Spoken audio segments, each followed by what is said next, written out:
Everyone, আমরা এর আগের ভিডিওতে স্ট্রং রুটসের শুরু থেকে আর যে পর্যন্ত পড়েছিলাম ঠিক তারপর থেকে দেখো কি বলছে।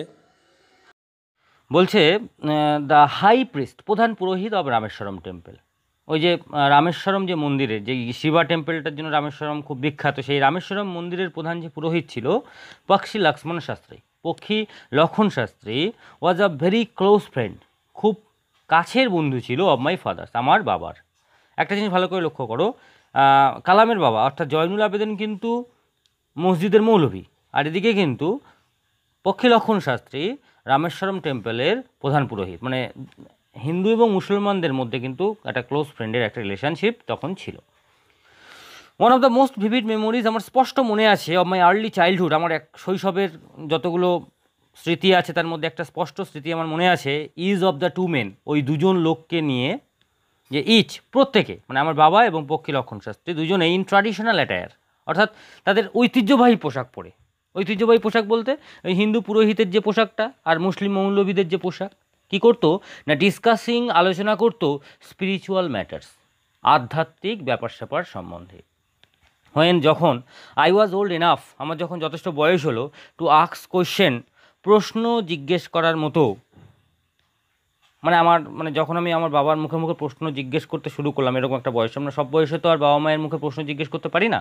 তো কালামও তাই ছিল। কালাম বলছে যখন তার যথেষ্ট বয়স হলো প্রশ্ন জিজ্ঞেস করার মতো, আই আস্কড মাই ফাদার, আমি আমার বাবাকে জিজ্ঞেস করেছিলাম about the relevance of prayer, এই যে নামাজ বা প্রার্থনা আমরা যে গাই তার প্রাসঙ্গিকতাটা কী। মাই ফাদার টোল্ড মি, আমার বাবা আমাকে বলেছিলেন, দেয়ার ওয়াজ নাথিং মিস্টেরিয়াস, রহস্যজনক কোনো ব্যাপারই নেই অ্যাবাউট প্রেয়ার, প্রার্থনার মধ্যে। রাদার, বরং প্রেয়ার মেড পসিবল, প্রেয়ার সম্ভব করে তোলে আ কমিউনিয়ন, একটা যোগাযোগ of the spirit between people, আত্মা এবং মানুষের মধ্যে। তো তিনি বলতেন কি না, যখন ইউ প্রে, যখন তুমি প্রার্থনা গাও কিংবা নামাজ পড়ো, হি সেড, তিনি বলতেন, ইউ ট্রান্সেন্ড, তুমি দূরে ছাড়িয়ে চলে যাও, তোমার নিজের থেকে তুমি অনেক দূরে ছাড়িয়ে চলে যাও, তোমার বডি, তোমার দেহ থেকেও তুমি দূরে ছাড়িয়ে চলে যাও, অ্যান্ড বিকাম, এবং হয়ে পড়ো আ পার্ট অফ দ্য কসমস, বিশ্ব ব্রহ্মাণ্ডের একটা অংশ হয়ে পড়ো, হুইচ নোজ নো ডিভিশন, যেখানে কোনো ভেদাভেদ নেই, অফ ওয়েলথ, এই সম্পদ বা টাকা পয়সার, এজ, বয়সের, কাস্ট, জাতির, অর ক্রেড অথবা ধর্মের কোনো ভেদাভেদ নেই। তারপরের প্রায়টা কি বলছে দেখো, বলছে মাই ফাদার কুড কনভে, আমার বাবা বর্ণনা করতে পারতেন কমপ্লেক্স, জটিল স্পিরিচুয়াল কনসেপ্টস, আধ্যাত্মিক ধারণাগুলোকে ইন ভেরি সিম্পল, খুব সহজ, down to earth. Down to earth মানে হচ্ছে মাটির মতো, অর্থাৎ অতি সহজ তামিল ভাষায়। সত্যি কথা বলতে যে ভাষায় কথা বলে সেই ভাষাটাই তার কাছে অতি সহজ মনে হয়।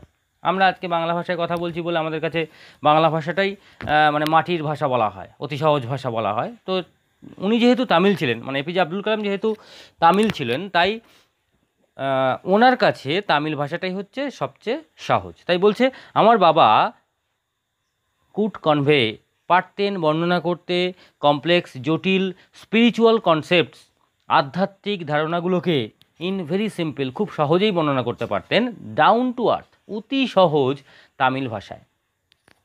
হি ওয়ান্স টোল্ড মি, তিনি আমাকে একদিন বলেছিলেন, পরের লাইনটা দেখো, ভীষণ ইম্পর্টেন্ট, যে ওর বাবা কী বলেছিলেন।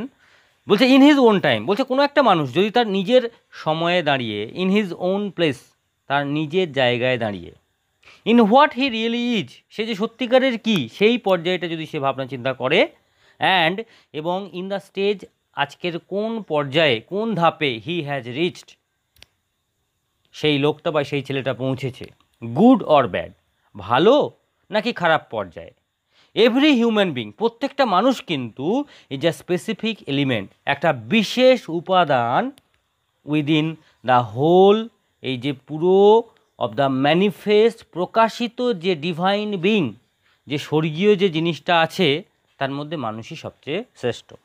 লাইনটা আবার ভালো করে বোঝো, একটা মানুষের কথা বলছে যে ইন হিজ ওন টাইম, কোনো একটা মানুষ যদি তার নিজের সময়ে দাঁড়িয়ে, ভালো সময় হোক আর খারাপ সময় হোক, ইন হিজ ওন প্লেস, তার নিজের জায়গায় দাঁড়িয়ে, ভালো জায়গায় হোক বা খারাপ জায়গায় হোক, বা in what he really is, সে যে সত্যিকারের কি, ভালো নাকি খারাপ, অ্যান্ড ইন দ্য স্টেজ, আজকের কোন ধাপে হি হ্যাজ রিচড, সে আজকে পৌঁছেছে, মানে অনেকটা উঁচু পর্যায়ে পৌঁছেছে নাকি তার ডিমোশন হয়েছে, নিচে চলে গেছে, সে ব্যাপারটা মানে গুড অর ব্যাড, ভালো পর্যায়ে না খারাপ পর্যায়ে, সে যাই হোক না কেন, এভরি হিউম্যান বিং, প্রত্যেকটা মানুষ কিন্তু, মানে সে আমরা আমাদের সাথে পরিচিত হওয়া যত মানুষজন আছে, যত ছেলেপুলে আছে, বন্ধুবান্ধব আছে, যতই যে খারাপ হোক বা ভালো হোক না কেন, প্রত্যেকটা হিউম্যান বিং, প্রত্যেকটা মানুষ কিন্তু ইজ আ স্পেসিফিক এলিমেন্ট, একটা বিশেষ উপাদান উইদিন দ্য হোল, এই যে সম্পূর্ণ অব দ্য ম্যানিফেস্ট প্রকাশিত ডিভাইন বিং, স্বর্গীয় আজকে যা কিছু পৃথিবীতে বর্তমান, তার মধ্যে মানে অ্যাকচুয়াল বলতে চাইলো কালামের বাবা যে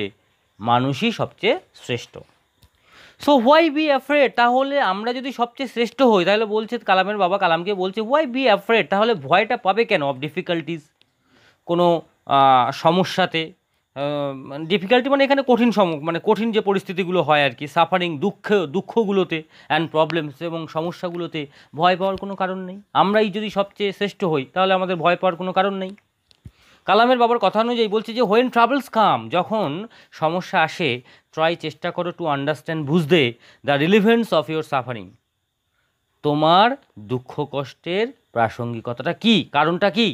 আজকে যারা হচ্ছে মাধ্যমিকে খারাপ রেজাল্ট করেছে, তারা যদি নিজেরা নিজেদেরকে প্রশ্ন করে, নিজেরাই উত্তর পেয়ে যাবে যে আজকের আমার রেজাল্টটা খারাপ হয়েছে কেন, বা যাদের মানে কোনো রকম কোনো বাজে ঘটনা যাদের কাছে হয়েছে, তারা সত্যিকারের কথা একটু ভাবনা চিন্তা করে দেখো। এবং পরবর্তীকালে যখন মানে ক্লাস 12-এর যখন এক্সাম হবে, তখনও কিন্তু তোমরা এই কথাটা তখনও তোমরা ঠিক বুঝতে পারবে না। ঠিক এক্সামের পরে রেজাল্ট আউট যখন হবে, তখনই কিন্তু তোমরা ফিল করতে পারবে যে তোমাদের আজকের খারাপ রেজাল্টের পেছনে কারণটা কী। সেই কারণে এখানেও তাই বলছে যে আজকের তোমার যে দুঃখ কষ্ট, তার কারণ কিন্তু সবসময়ই তুমি। তাই বলছে যখন হোয়েন ট্রাভেলস কাম, যখন সমস্যাগুলো আসে, ট্রাই চেষ্টা করো টু আন্ডারস্ট্যান্ড, বুঝতে the relevance of your suffering, তোমার আজকে দুঃখ কষ্টের কারণটা কী। এবং তারপরেই আছে কালামের সেই বিখ্যাত লাইন, এটা কিন্তু অবশ্যই মুখস্থ রাখবে, অ্যাডভার্সিটি, বিপদ অলওয়েজ, সবসময়ই প্রেজেন্টস দেয় অপরচুনিটি, সুযোগগুলো ফর ইন্ট্রোস্পেকশান, অন্তর্দর্শনের। একদম রাইট কথা কিন্তু, যে বিপদ সবসময় কি করে, একটা অন্তর্দর্শনের সুযোগ দেয়। অর্থাৎ যদি বিপদে না পড়ি, তাহলে আমি কি করে জানবো যে ওটা বিপদ, ঠিক কিনা বলো। আজকের আমি তোমাকে বলছি যে দেখো তোমরা এই রাস্তায় তোমরা যাতায়াত করো না, কারণ আমি নিশ্চয়ই ওই রাস্তায় গিয়ে বুঝেছি যে ওখানে কাঁটা আছে বা ওখানে রাস্তাটা খারাপ আছে, ঠিক কিনা বলো। এখানেও তাই বলতে চেয়েছে যে বিপদে আমরা যদি না বুঝি, তাহলে কিন্তু আমরা কোনো দিনই ওটা যে বিপদ সেটুকুটা কিন্তু আমরা বুঝতে পারবো না।